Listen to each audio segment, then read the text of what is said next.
kedalaman apa ya? Nah, Kedalaman tempat ini kawan. namanya nggak bisa kita ini ya, karena gambut ya. Cuman apa? Ada penelitian. Ini bukan kedalaman. Syederalun, tim dari Kementerian Lingkungan Hidup dan Kehutanan atau KLHK melakukan kunjungan kerja selama 3 hari mulai Rabu 26 Agustus untuk menilai pengelolaan sampah dan penilaian Adipura Kota Biren. Tim yang terdiri atas tenaga ahli dan perwakilan KLHK tersebut mengunjungi 18 lokasi sampel.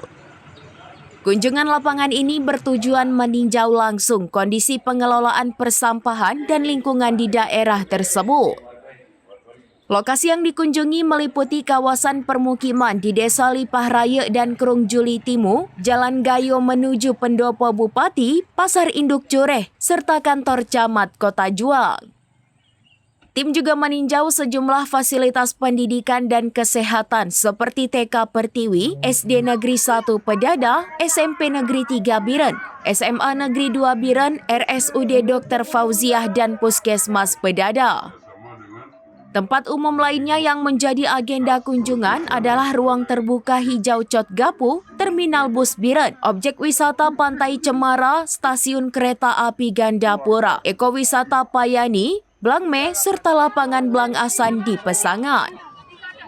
Dalam kunjungannya ke SMA Negeri 2 Biren, tim melakukan penilaian mendetail termasuk memeriksa rumah kompos dan fasilitas MCK milik sekolah. Mereka mencatat setiap temuan dan berdialog dengan penanggung jawab di lokasi.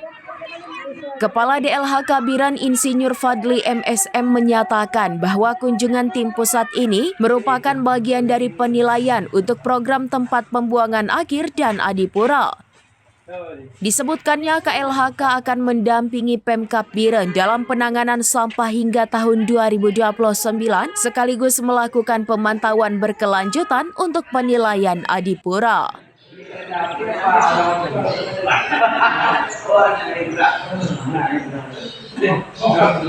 Dari Biren, Yusmandin Idris, serambinews.com.